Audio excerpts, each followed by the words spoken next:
Então é Natal, e o que você fez? O ano termina e nasce outra vez. Galera, chegou Natal, Feliz Natal a todos vocês. Pô, espero que vocês estejam curtindo com a família de vocês, galera. É um momento que tem que estar com a família, confraternizar, comemorar, galera. Sobrevivemos mais um ano, né? Então, pô, aproveitem com a família de vocês, que ela também não é infinita, beleza, galera? Aproveitem, boas festas, final de ano aí também. Espero que todo mundo se divirta, pô, que brinde com muita saúde, muita felicidade, curtir esse momento, dar esse reset e começar o próximo ano, cara, com garra, regenerado, resetado, porque mais um ano virá e a gente tem que estar, restaurado para vir com tudo. Então, galera, Natal, coisa boa. Vocês devem estar se perguntando, caraca, o que a Cult Light vai fazer de Natal, né? Cara, a gente pensou, vamos trocar uma ideia com a galera. A gente lançou um post semana passada, separamos diversas dúvidas, tem mais de 22 dúvidas aqui. Vou responder todo mundo que respondeu ao post de Natal e é isso, vamos trocar essa ideia, dúvidas de cultivo, dúvidas pessoais, dúvidas natalinas, tudo misturado e bora lá. Então, já deixa o like, se inscreve no canal e bora pro vídeo. Chama! E galera, só lembrando, o site da Cult Light está online, pode fazer suas compras aí. A gente tem dias de entrega durante o recesso. Qualquer dúvida, chama a gente no atendimento. Qualquer coisa, é só chamar, beleza? Então, bora lá!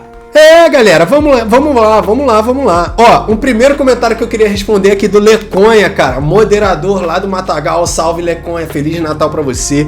E ele falou, só agradecer esse ano ao lado da Cult, porque mudou o meu cultivo. Feliz Natal e Ano Novo pra todos. Tamo junto, turma, colhem pro Matagal. Chama, Leconha. Pô, tamo junto, cara. Pô, não tem nada que me deixa mais feliz do que saber que a gente tá impactando pessoas, cultivos, de maneira positiva, cara, e fazendo mudança. E quando a galera fala isso com a gente, cara, eu me sinto energizado também, porque a gente não tem muito esse contato. Então, tamo junto, Leconha. E é isso, galera. Matagal.net, não preciso falar mais nada.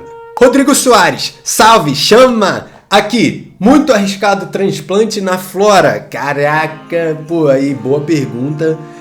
Eu vou ter que falar um depende muito da planta, de como ela tá respondendo, quão saudável ela está, o quão positivo é o ambiente para ela. Cara, se ela tá estressadona, mostrando deficiência, mostrando estresse, aí, cara, vai ser estressante sim.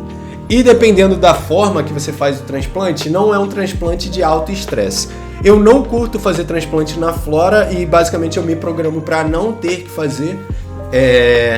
E é isso, cara. Mas se tiver que fazer, cara, testa com uma planta, vê como uma responde, qualquer coisa você faz no resto. Mas sim, é arriscado. Muito arriscado? Não muito, mas arriscado. O Lucas mandou aqui. Fiz 5 automáticas tops, super resinadas e densas, mas não ficaram cheirosas nem gostosas. O que será que eu posso ter feito de errado? Cultivo mineral com humus e terra. Cara, às vezes não foi algo que você cometeu de errado. Vou primeiro falar o que eu acho que pode influenciar muito nisso, que no caso é genética. Galera, sabor, cheiro é genética, cara. Por que vocês acham que tem sementes tão valiosas, strains tão raras, clones que são mantidos por gerações e gerações, clones que provocam guerras entre famílias? Cara, é montanha mortal, vai ver. Muito envolve o que? Genética, mano. Genética diz tudo. E querendo ou não, cara, eu tive automáticas muito bonitas, resinadas, mas que na flor não tinham tanto sabor assim, cara. Não tinham tanto sabor. E na época, alguns vão falar, mas é porque era cultivo mineral. Na época eu fazia orgânico. E quando eu passei pro mineral com genéticas melhores, minhas flores ficaram melhores. Hoje em dia eu sinto que minhas flores são melhores do que quando eu cultivava no orgânico. Eu não sou muito desse pensamento aí, não. Então eu acho que genética influencia muito no sabor. Então tenta ir com genéticas melhores e de preferência, na minha opinião, que não sejam automáticas.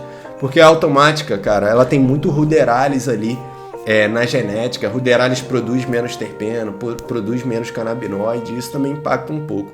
E também, cara, a secagem e finalização. Se você não finalizou muito bem no mineral, às vezes pode não ficar com tanto sabor assim, o sabor ficar menos marcante porque o sabor pode ficar mais verde, ou ter secado errado, secou num local muito quente, ou secou muito rápido, ou num local muito seco. Cara, aí os terpenos podem ir embora. Então a secagem, cara, vai impactar muito na qualidade, esse pós, né, produção. Já o Fernando falou, mano, tem produtos que substituem o Gorilla muito caro, mano. Cara, o Gorilla, ele é caro, ele é um investimentozinho, mas ele também é um tudo em um que vale muito a pena, porque tem muitos fungos diferentes, bactérias diferentes, tem diversos bioestimulantes ali também junto, ácido fúlvico, ácido úmico, biochar, todas na proporção correta para a nossa planta.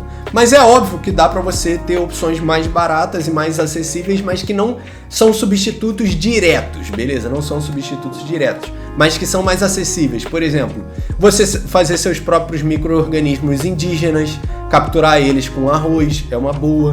Pesquisa lá, como fazer IMO, né? Como você faz esse IMO. M1 também é muito bom. Deixa eu ver outros que me vem na mente. Outros, abri nossa apostila aqui para ver, para te falar logo todos. Biosymphony também, muito bom. Biobokashi, aquele mais do Probióticos Três Marias, né? Micro-organismos sintrópicos. O Nativos do Curumim Orgânico. Cara, o Durval também tem um produto de bioestimulante e com micro-organismos, não me lembro o nome, mas o Durval Quintanilha. Outros artesanais, Labs, JMS, JLF, IMO, chá de humus. Cara, vai pros bioestimulantes que você consegue fazer na sua casa, beleza? Esses são os mais baratos. Já o Renan Santin perguntou, pode aplicar chá aerado via foliar ou só no solo? Pode aplicar via foliar também, só não é um uso que eu costumo fazer muito, beleza? E aí é uma questão de preferência, uma questão de estilo também, porque quando você aplica algum foliar, cara, o quarto ele vai ficar com aquele cheiro forte, né? Principalmente o meu ambiente não tem exaustão, eu trabalho, cara, sem exaustão. Então nesses dias que faz foliar, geralmente eu deixo algumas horas o cultivo aberto, com o CO2 fechado. Se você tem exaustão no quarto, não vai ser algo que vai te impactar muito. Mas, por exemplo, o dia que eu usei JLF lá, mano, ficou vários dias com cheiro estranho no grow. Então eu evito usar certas coisas foliar porque fica um cheirinho estranho. O do chá de humus ele é até bem docinho, terrinha doce, terrinha molhada, então nem incomoda tanto, mas eu só uso só na rega mesmo. Pode usar foliar também, que é top. Suas plantas vão curtir muito. Chama! O Rafinha da Calistenia falou, estou entregando 600 de ppfd na Vega. Flipei elas com menos de 30 dias, então devem estar relativamente pequenas.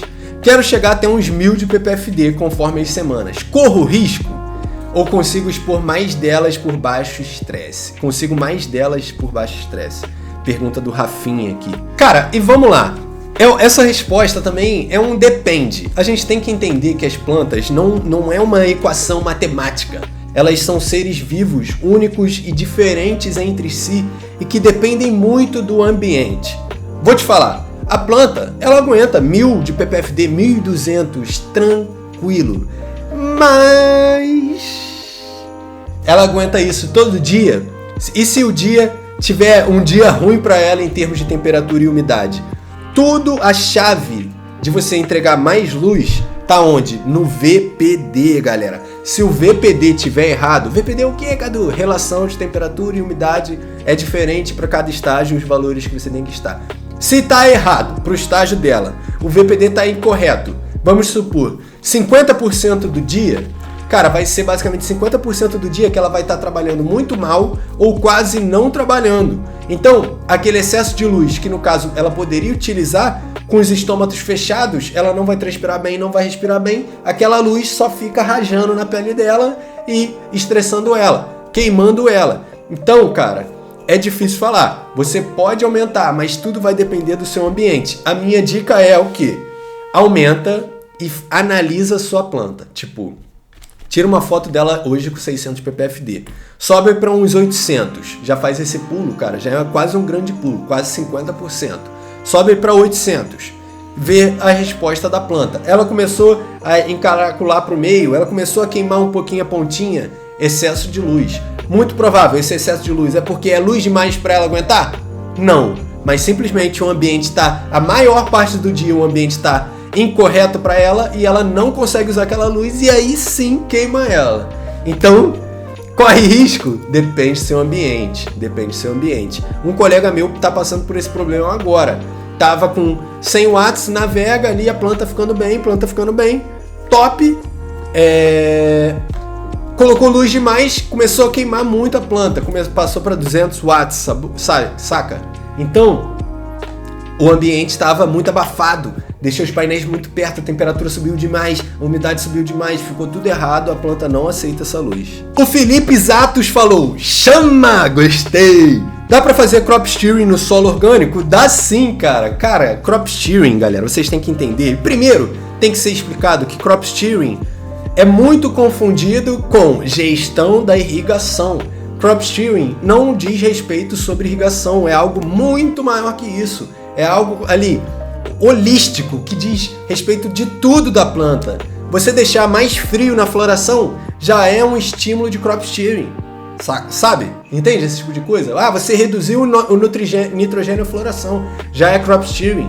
Você tirou algumas folhas e bud sites pequenos, menores, para passar para floração, já é crop steering. Tudo que a gente faz para estimular a planta a fazer o estímulo correto, a entrar na fase que a gente queira, cara, já é crop steering. Então, primeiro é importante explicar isso. E agora vamos para essa sua dúvida sobre crop steering no orgânico, porque eu acho que está muito relacionada à gestão da irrigação. Dá para você fazer um crop steering de rega no orgânico?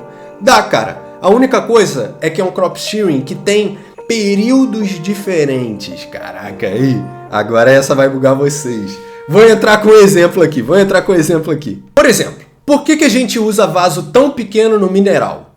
Deixa aí tocando, editor. Quem sabe a resposta?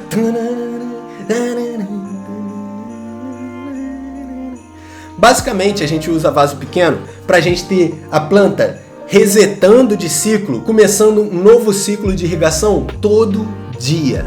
Então, a planta ela já vai começar, ela já começa o dia com o vaso um pouquinho mais seco. A gente já 2 horinhas depois de luz ligada, a gente vai molhar pra caraca esse vaso, ele vai ficar molhadinho, vai secando durante o dia e amanhece seco. A gente usa esses vasos pequenos para ter esses ciclos diários certinhos, bem similares ao da planta. Quando a gente está no cultivo orgânico, vaso grandão, é mais difícil a gente fazer uma gestão da irrigação com crop steering, com os estímulos ali perfeitos, porque aí deixa de ser algo diário, porque a gente a planta vai demorar para secar o quanto que ela deveria secar para fazer o crop steering ali, o estímulo generativo. Então é um pouquinho diferente, é o que a galera tende a chamar mais de crop feeling. E que seria o crop feeling? Cara, é um crop steering mais no feeling. Como é isso, Cadu? Na primeira, terceira semana que ela está na fase do stretching, você deixa o vaso ficar um pouco mais seco, beleza? Amanhecer de um dia para o outro mais seco. E na fase de bulking, quarta semana, sétima semana, você deixa o vaso um pouquinho mais molhado. O que seria isso? Rega um pouco menos de dia, de tarde ou no próximo dia, ao invés de você deixar o vaso ficar bem seco para regar de novo, você rega só mais um pouquinho para a umidade ficar maior durante esse período. E nas últimas semanas de vida da planta, 3 às últimas 4 semanas aí, você volta a fazer o vaso seco. Então essa seria uma forma resumida de fazer um crop feeling no super solo orgânico. Isso sem sensor, sem nada. Óbvio, tem como fazer mais detalhado, fazer alguns experimentos analíticos, pesar os vasos para ver quanto tempo está demorando para secar até ela pedir água. E você, pesa ela molhada, pesa ela seca, vê como essa umidade está variando. Cara, tem como sim, muita gente faz.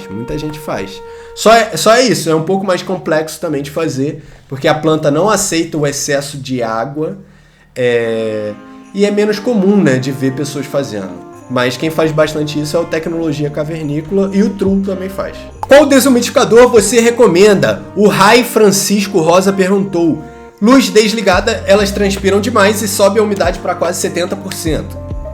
Galera, desumidificador é complexo de falar qual usar porque depende do tamanho do quarto. É um quarto de 9 metros, é um quarto de 12, é um quarto de 15. Depende do número de plantas.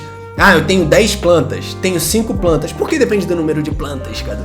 porque as plantas transpiram cerca de 99% da água que você rega para elas ao longo do dia. Então, 10 plantas, cada uma bebendo 1 litro de água por dia, você tem que tirar 10 litros do ar por dia só para estar no 0 a 0, para estar na umidade ambiente. E se o ambiente for mais úmido, caraca, aí é pior ainda. Então, tem que fazer esses cálculos para analisar. O desumidificador que eu uso, cara, que funciona muito bem para quartos de até 15, 18 metros quadrados, é o de 70 litros da Embrar. Eu vou deixar o link aqui. Eu sinto que ele tem um ótimo custo-benefício, custa 4.200, mas 70 litros é a litragem por preço mais barato que você vai ter. Ah, Cadu, meu ambiente é menor, pode ir para algo ali de 20 litros então, 20 litros por dia. A Desidrate tem alguns modelos assim de 16, 20 litros. Só que aí você vai ver, pô, é 3.500 reais. Às vezes é mais jogo tu pegar o de 70 para ele ficar super dimensionado, trabalhar muito menos e garantir de resolver seu problema, mano. Então também tem isso. Então não tem como indicar o certo, porque tu não deu nenhuma info precisa, mas esses aí são os que eu geralmente indico mesmo. O Dude The Crow perguntou, em uma situação de 3 plantas, uma foi para o vegetativo e as outras 2 não. Caraca, achei confuso. Em uma situação de que 3 plantas, uma foi para vegetativo e as outras não. Ué, elas ficaram onde então? Foi para flora? Ou não nasceram? Enfim, dá para estourar mais 2 sementes tendo apenas uma tenda de cultivo? Vão ficar muito fora de sincronia? Vai atrapalhar muito a que iniciou bem? Caraca, é uma boa pergunta. E tudo vai depender também, cara, de qual é a idade dessa primeira planta, né? Que ficou grande. Qual é o tamanho dessa tenda? Também, isso também importa muito. Se for uma tenda de 60 por 60, acho que eu iria com uma planta só. Ainda mais se for feminizada, que é garantia de que é fêmea, vai com essa planta só grande. Qual é o grande problema de ter plantas fora de sincronia? E não vai ter como ser tão preciso porque faltam os dados para ter a precisão aí para tu. Mas vou falar o que acontece. Quando você tem 2 plantas que são muito diferentes de altura, você vai ter que recorrer à gambiarra. E essa diferença de altura pode ser por via genética ou por via de idade de germinação, igual você próprio falou. Vou falar o que aconteceu comigo em um dos últimos cultivos aí que eu tive numa estufinha, que foi inclusive a que eu gravei o curso da estufa. Mineral completo, 22 semanas de gravação seguidas, mostrando tudo que eu fiz do início até o final. Tinha 2 genéticas muito distintas. A Blue Dream, cara, mais sativona, grandona, estrutura robusta. A Old Widow, já tá no nome que ela é velha. E White Widow, pô, galera, a White Widow é pequena mesmo, pelo menos as que eu germinei todas são. Ela tem um gostinho amadeirado, maneirinho, mas ela é pequenininha. Cara, Blue Dream, Old Widow, era coisa assim. E as 2 germinei ao mesmo tempo. A Blue Dream disparou e fazia com que eu tinha que subir o painel. Ao subir o painel, a intensidade, ela cai ao quadrado. Ela cai ao quadrado da distância do painel. Então, para você não queimar uma, você basicamente atrapalha muito o desenvolvimento da outra, que quase não vai pegar luz, vai espichar, vai ficar molenga. Aí a gente recorre às gambiarras. Eu fiz, né, no caso, nessa estufa, coloquei uma cadeira, coloquei a White Widow em cima da cadeira, ela pegou mais luz. Mas ela vai ser eternamente menor do que a outra. Quando chega na floração, essa aqui, por exemplo, vamos supor que seja uma pistola assim. Essa aqui vai duplicar assim. E a menor, que tá assim, vai duplicar assim. Então ela continuou para trás para sempre e eu tive uma colheita muito pequena da menor. Então, às vezes é mais jogo, finaliza uma, ainda mais se for numa tenda pequena, finaliza ela. Uma planta grande, cara, cobra 60 por 60 tranquilo. Agora, uma estufa grande, Cadu, 1 metro por 1 metro. Aí, mano, germina as outras, faz podas mais severas, já vai moldando uma boa arquitetura e germina as outras. Então tudo também depende do tamanho da estufa. E também da idade que tá essa primeira planta, tá ligado? Se ela tá com 1 semana, aí acho que é de boa. Você consegue domar 1, 2 semanas. Mas depois, mais do que isso, talvez não. E ele falou, chama Feliz Natal. Chama! O Grower Inorg perguntou, Caduzeira, qual presente você quer ganhar esse Natal? Caraca, mano, maneira pergunta. Vamos lá. Cara, eu não sou um cara que é muito de presentes. Sei lá, eu sinto que eu já tenho tudo que eu preciso. tá ligado? Eu sou um cara mais minimalista, não gosto de ter muita coisa. O que eu gostaria? Pô, gostaria de estar presente com os meus amigos, com a minha família, de me divertir, de comer comida boa. Cara, isso pra mim já são ótimos presentes, mas falando em termos growers, cara, eu gostaria talvez de uma outra maquininha pra fazer hash. Pô, uma só, cara, você consegue fazer maneiro, mas com duas você faz simultâneo, você mesmo que faz o dobro na metade do tempo, mano. É muito bom duas maquininhas dessa. Deixa eu ver o que mais. Caraca, sementes colecionáveis, quem diria que... Por que não, mano? Pô, tava muito afim de uns packzinhos da Umami, da Perfect Tree. Cara, semente pô, top demais. É sempre um baú de tesouro ali que você vai mergulhar, cara. É algo muito bom. Deixa eu pensar o que mais. Uma liofilizadorazinha, hein? Caraca! Tô gastando, galera, é muito caro. Mas, pô, falando presentes de Natal pra grower, no geral, cara, o que grower gosta? E que eu acho que acerta pra todo mundo? Bioestimulantes. Mano, todo grower precisa de um bioestimulante, de um fermentado de peixe bom, de uma boa tricoderma, de bons micro-organismos, ajuda a galera do cultivo orgânico, ajuda a galera do cultivo mineral, um painelzinho para clone, uma estufinha de clone. Isso aí a gente sempre usa, um enraizadorzinho de clone. Caraca, tem um enraizador novo lá da Gorilla também. Muito maneirinho, é um bom presentinho aí pra growers, tá? Então fica aí essa. O Abracadabra perguntou: Cadu, qual o melhor método de cultivo pra se ter um pH preciso? Caraca, como assim? Tá bom. Cara, eu acho que ambos você consegue ter um pH preciso, e o pH preciso depende muito da sua água, da sua fonte, da sua água. Tipo, a minha água, ela é normal, ela tem um pH que nem é muito alto, nem muito baixo, tá dentro da média, então geralmente eu não tenho problema de pH. Por exemplo, eu cultivo no sal há muito tempo e eu não tenho problema de pH, mano. Eu acho que a questão depende muito da água, da sua localização e de você usar fertilizante de qualidade. Tipo, ao invés de usar o nitrato da Haifa, eu vou usar o nitrato sem marca. Mano, isso impacta em algumas coisas, principalmente no pH. Então, atenção usando fertilizante que não é dessas marcas boas, desses sólidos, cara. E falando de cálcio, você também faz tanque A e B pro cálcio e os sulfatos não precipitarem? Não faço isso, mano. Tá tudo junto lá, misturado. Eu nunca tive esse problema, principalmente porque eu tenho uma misturadora. Então a bomba fica rodando, mano. Cara, não precipita nada ou quase nada. Tipo, é muito insignificante pra mim. Meu cultivo roda muito bem sem tanque A e B. Eu acho que o tanque A e B ele é muito importante pra quem tá fazendo um grande volume, pra quem trabalha com intensidades de concentração mais elevadas, para quem não tem ar-condicionado, que também atrapalha ali um pouco na oxigenação da água, talvez na dissolução, enfim, não sei. Mas, mano, eu nunca precisei desse tanque A e B. Inclusive, eu atualizei a receita para tirar um dos sulfatos e troquei por um outro nitrato, né? O sulfato de potássio que a gente usava agora é nitrato de potássio.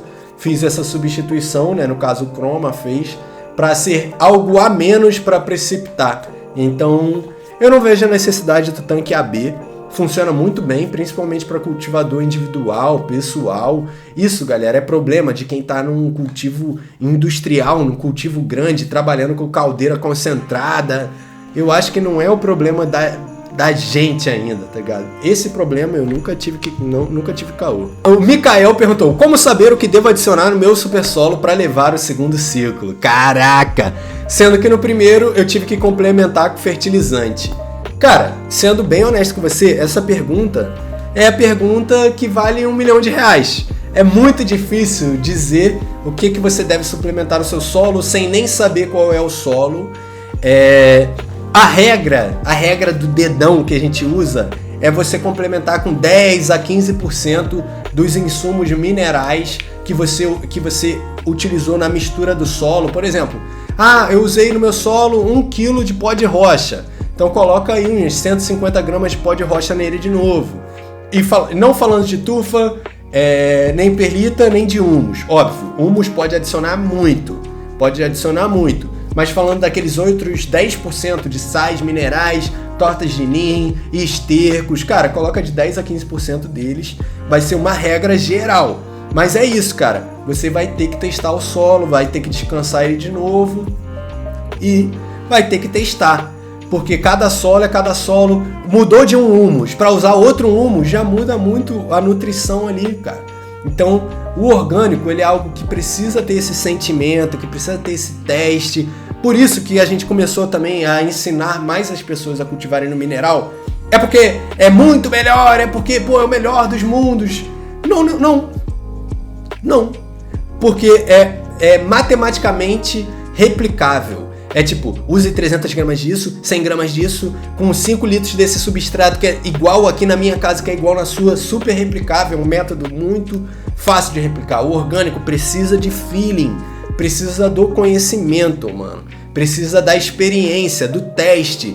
Como as plantas responderam a essa quantidade, como as plantas responderam a essa outra quantidade, qual o solo inicial que eu usei, qual a qualidade dos insumos. E são dezenas de insumos e infinitos humus diferentes. Cara, é mó loucura do caraca. Então, é isso. Mas pode complementar legal, já que tu teve que complementar com fertilizante, tu pode complementar o solo bem, cara. Pode complementar bem esse solo. Ou usar ele de base e montar um solo super completão, sacou? Com mais sais ainda. Tem até vídeo disso no canal, como montar um solo. Já o Leandro Brandão, caraca aí, mesmo sobrenome que eu, para um grow de 124 por 60 por 50. Caraca, calma, a altura é 50? Se a altura for 50 é apertadinho. Tu recomenda LED de 240 watts ou 120 watts? Eu queria 240, mas a maioria passa das medidas do grow. O que tu acha? Cara, vamos lá, vou supor que 50 centímetros é a altura, cara, e já é uma altura bem baixa, tá? Então vamos lá. Se você tá com uma área que é basicamente 120 por 60, comumente eu indicaria 240 watts, beleza? Como você falou, a maioria das 240 passa desse tamanho. O que você tem que ir? Você tem que ir não para Quantum Bar, mas para Quantum Board, os modelos de placa. Inclusive a gente tem um modelo de 240 watts, que são duas placas de 33 por 23 centímetros de 120 watts cada.